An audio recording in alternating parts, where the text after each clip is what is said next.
నమస్కారం. నేను రమారావి. మనకు మంచి మంచి మాటలున్నాయండి. పెద్దవాళ్ళు చెప్తారు. నలుగురితో నారాయణ, నలుగురితో కలిసి నడు, నలుగురిని నీతో ఉంచుకో. ఈ నలుగురు వ్యవహారం బాగానే ఉందండి. కానీ ఎంతసేపు నలుగురు ఏమనుకుంటారనే భావంతోటి మన జీవితాన్ని దుర్భరం చేసేసుకుంటాం మనం. లైఫ్ చేంజింగ్ హ్యాక్స్ జీవితాన్ని మార్చుకోవటంలో ఆ భాగంగా మనం ఈ వాక్యాలు మాట్లాడదలుచుకున్నానండి. ఎన్నిటికని నలుగురు ఏమనుకుంటారో అని ఆలోచిస్తామండి మనం. మనకేమనిపిస్తుంది, వాళ్ళెవరూ నన్ను పట్టించుకోవట్లేదు, నేను వీళ్ళని పట్టించుకోవాలా అనిపిస్తుంది. మన పిల్లలకి సరిగా మార్కులు రాకపోతే నలుగురు ఏమనుకుంటారు. మన ఆయనకి ఉద్యోగం లేకపోతే మన ఆవిడకో, ఆయనకో, మన పిల్లలకో, మన ఇంట్లో ఎవరికో ఏదైనా బ్యాడ్ హ్యాబిట్స్ ఉంటే నలుగురు ఏమనుకుంటారు. ఎవరైనా ఏదైనా పొరపాటు చేస్తే నలుగురు ఏమనుకుంటారు. పిల్లాడు ఎవరితోటైనా తన్నులు తినొచ్చినా లేదా వీడే ఎవరినైనా కొట్టొచ్చినా నలుగురు ఏమనుకుంటారు.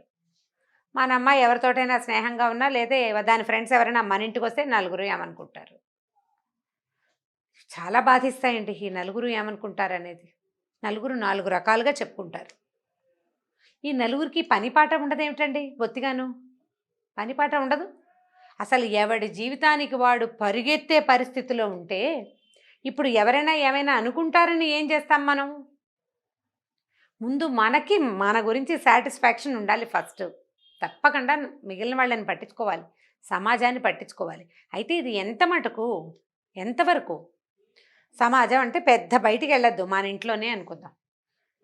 కొన్నేళ్ల క్రితం అండి, ఎలాగా ఒక 25-30 ఏళ్ల క్రితం కులాంతర వివాహాలు అవి చాలా ఇబ్బందికరమైనవి. ఇంచుమించు పిల్లల్ని బయటకు తోసేసేవాళ్ళు, వాళ్ళని ఇంట్లోకి రానిచ్చేవాళ్ళు కాదు. అలా ఉండేది కాదు, చాలా దూరం పెట్టేవాళ్ళు. ఇప్పుడు కులాంతర వివాహాలు, మతాంతర వివాహాలు, రాష్ట్రాంతర దేశాంతర వివాహాలు, ఇంకా ఖండాంతర వివాహాలు కూడా చాలా సహజంగా, లోక సహజంగా జరిగిపోతున్నాయి. అవి కొండొకచో కొంచెం గొప్పగా గ్రాండ్గా కూడా జరుగుతున్నాయి. ఇప్పుడు వెలివేసిన వాళ్ళని కలుపుకోవడానికి ఏం చెయ్యాలి? అప్పుడు సమాజం వేరు, ఇప్పుడు సమాజం వేరు. అవునా? అంటే రోజులు మారుతున్నాయి, రోజులు మారిపోయినాయి. ఇదివరకట్లాగా లేదు. అమ్మా నాన్నని ఊళ్ళో వదిలిపెట్టి సిటీలకి ఉద్యోగాలకు వచ్చిన వాళ్ళని కూడా జనం అంతా నానా రకాలుగాను మాట్లాడేవాళ్ళు. అమ్మా నాన్నని ఊళ్ళో వదిలేశాడనేవాళ్ళు. క్రమంగా ఏమైంది, అమ్మా నాన్నని ఇండియాలో వదిలిపెట్టి ఫారిన్లో సెటిల్ అవుతున్న పిల్లలు కోలలు. మనమే పంపించేస్తున్నాం వాళ్ళని చదువుకని, ఇంకోటని సంపాదించుకోవచ్చని. ఇక్కడ అదేదో అన్నీ చాలా ఈజాలు ఉన్నాయి ఇండియాలో. అక్కడికి వెళ్తే అక్కడ ఏ ఈజము లేదని భ్రమపడి భావించి, భ్రమ అనలేండి నేను, అక్కడ ఏం ఉండదు, హాయిగా మన ఉద్యోగం మనం సంపాదించి మన డబ్బులు మనం వెనకేసుకోవచ్చని భావించుకునో, లేకపోతే బాగా చదువు వస్తుందనో రకరకాల ఐడియాస్ తోటి పంపించేస్తుంది. మరి ఊరిని వదిలిపెట్టి వచ్చేసిన మన కజిన్ని మనం నానా మాటలు అన్నాము, మనం మాత్రం మన పిల్లల్ని అమెరికా పంపించాము. వాళ్ళు వెళ్ళిపోతే ఈ కజిన్ పిల్లలే మనకు తోడవుతుంటారు కొండకుచో. ఇది సహజంగా జరిగేదే కదా. సో ఇప్పుడు మనం ఏం చేయాలి? నలుగురితోటి పోకూడదు, నలుగురిలో ఒకరిగా మనం మాట్లాడకూడదు. ఎవరి ప్రయారిటీస్ వాళ్ళవి. జీవితం ప్రయారిటైజ్ చేయబడింది, ఎవరి ప్రయారిటీ వాళ్ళదే. ఈరోజు చూడండి, ఇప్పుడు మనం ఏం పరిస్థితిలో ఉన్నాం. అనారోగ్యంగా మన వాళ్ళు ఎవరైనా ఉంటే వాళ్ళని వెళ్ళి ఇంటికి వెళ్ళి పలకరించలేం కదా. వాళ్ళు హాస్పిటల్లో ఉంటే వెళ్ళి చూడలేం. వాళ్ళ అదృష్టం బాగుండక, కుటుంబం చేసుకున్న దురదృష్టం వల్ల మనుషులు పరమపదించిన ఆ సమయానికి అక్కడికి వెళ్ళలేని దుస్థితిలో ఇవాళ మనం ఉన్నాం. నలుగురితో ప్రయోజనం ఏముంది ఇప్పుడు? ఏ ప్రయోజనము లేదు, ఏవి ప్రయోజనం లేదు. నలుగురున్నా ఎవరున్నా సరే హాస్పిటల్ వాళ్ళు నలుగురిని మించి రానివ్వరు. ఆ నలుగురు కుటుంబ సభ్యులే అవుతారు. పైవాడు వచ్చే అవకాశమే లేదు కదా. లేనప్పుడు ఎందుకు నలుగురు గురించి మనం ఆలోచించాలి? ఇప్పుడు మనం దాని మీద చూస్తున్నాం చూడండి. పిల్లలు ఏదైనా వేరే వాళ్ళని పెళ్ళిళ్ళు చేసేసుకోగానే తండ్రులు రగిలిపోయి కోపంతో నలుగురిలో తన పరువు పోయిందన్న ఉద్దేశంతో పిల్లల జీవితాలని ఎందుకు కొరగాకుండా చేసేస్తారు. తమ జీవితాలు దుర్భరం చేసేసుకుంటున్నారు. ఇప్పుడు ఈ నలుగురు ఈ పిల్లలు కారు. నిన్ను ఆ రోజున ఎగసందోసిన నలుగురు నీ పిల్లల ప్లేస్ తీసుకుని నిన్ను ఓదార్చరు. నీతో పాటు నువ్వు వెళ్ళిన చీకటి కొట్లల్లోకి వాళ్ళు రారు. నువ్వు అనుభవించే దుఃఖాన్ని వాళ్ళు అనుభవించరు. మరి ఆ నలుగురు కోసం నువ్వెందుకు ఇలాంటి నిర్ణయాలు తీసుకోవాలి? మొదట సాటిస్ఫై అవ్వవలసింది ఎవరు? నువ్వు, నేననేవాడు. పెళ్ళిళ్ళు తప్పవు.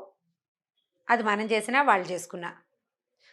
దీన్ని నేను సమర్థిస్తున్నానని భావించకండి. వాటిని నేను సమర్థించట్లేదు.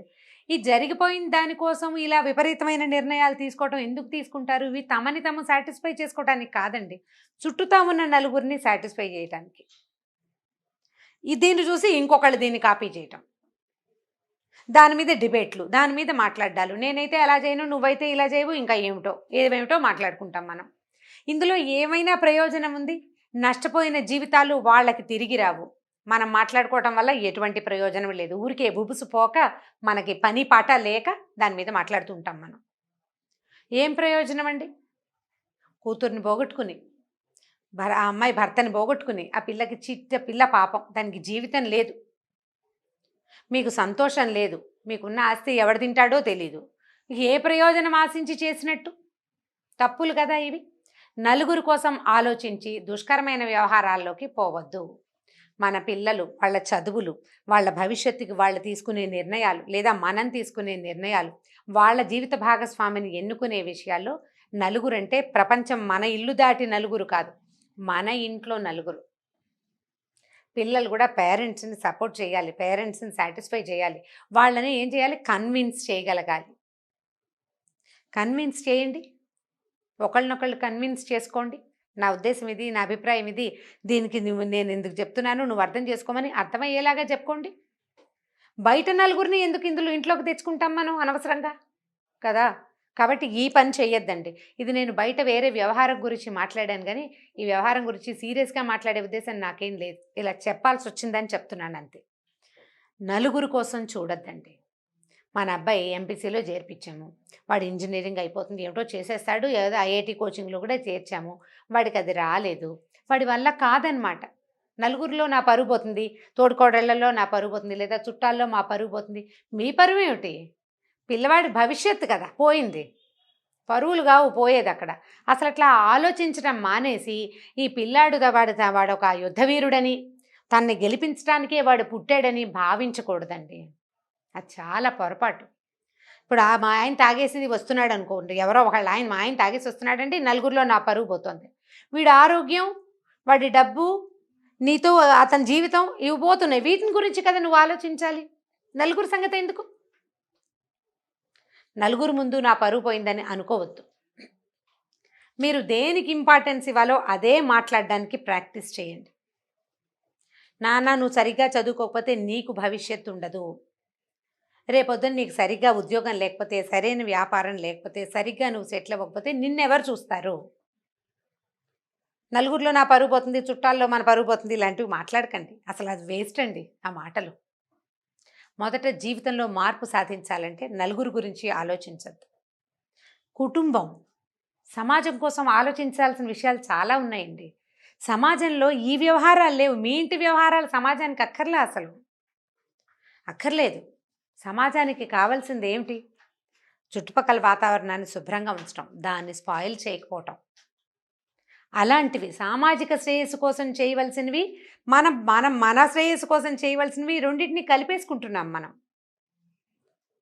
కలిపేసుకోవద్దు, కంపార్ట్మెంటలిజంని పాటించండి. మీ పిల్లలు, వాళ్ళ చదువులు, వాళ్ళ వ్యవహారాలు, మన ఇంట్లో ఉన్న హ్యాబిట్స్, లేదా మన యొక్క ఆరోగ్యాలు ఇవన్నీ మనవి. మీరు సమాజంలో వ్యవహరించాల్సిన విధానం వేరు. ఈ రెండింటిలో ఉన్నటువంటి ఒక సన్నటి తెరని తెలుసుకోండి. మన అబ్బాయికి మార్కులు రాకపోతే మనం అబ్బాయి మీద కాన్సన్ట్రేట్ చేయాలి, లేదా పాప ప్రవర్తన బాగుండకపోతే పాపాయి మీద కాన్సన్ట్రేట్ చేసి ఆమె ఎందుకట్లా ప్రవర్తిస్తుందో తెలుసుకుని, ఆమెకి ఇంట్లో ఏం లోటు జరుగుతుందో, ఎందుకు ఇలాంటి ప్రవర్తన వచ్చిందో, అబ్బాయిలో బ్యాడ్ హ్యాబిట్స్ ఎందుకు వచ్చినాయో అవి మార్చుకోవడానికి ప్రయత్నించాలి. కానీ అవి నలుగురికి తెలియకుండా కవర్ చేయటము, నలుగురికి తెలిస్తే పరుగు పోతుందని భావించటము వల్ల మీ పిల్లల్ని నష్టపోతాం మనం. ఈ బయట ఉన్న నలుగురు మనం ఉద్ధరించేదేమీ లేదు, ఏం లేదండి. సీరియస్లీ ఇది అందరికీ తెలుసు. కానీ ఏమిటో అలా మనం సమాజం కోసం పిచ్చిగా ఫీల్ అవుతూ ఉంటాం. చుట్టాల్లో పక్కాల్లో మన గురించి వెనకాల ఏదో చెప్పేసుకుంటారనుకుంటాం, మన వెనకాల ఏదో మాట్లాడుకుంటారని, మన గురించి ఎవరో ఏదో చెప్పుకుంటారని. అసలు వాళ్ళకి పని పాట ఏముండదండి. మనం కూడా ఉన్నాం ఆ నలుగురిలో. మనకే పని పాట ఉండదు. తోచనప్పుడు వాళ్ళ అబ్బాయి ఇలాట, వాళ్ళ అమ్మాయి ఇలాట, లేకపోతే వాళ్ళ ఇంట్లో అదిట, వాళ్ళు అలా అది మాట్లాడుకుంటాం తోచనప్పుడు, పని పాట లేనప్పుడు. ఇది ఆలోచించండి. సీరియస్లీ నలుగురు కోసం ఆలోచించవలసిన విషయం వేరు, మన కోసం ఆలోచించాల్సిన విషయం వేరు. ఈ రెండిటి మధ్య ఉన్న ఒక పల్చటి తెరని తెలుసుకోండి. దానివల్ల మీ జీవితాల్లో ఎలాంటి మార్పు సాధించాలో ఆలోచించి ఎవరి జీవితానికి అవసరమైన మార్పుని వాళ్ళు తెచ్చుకోండి. నమస్కారం.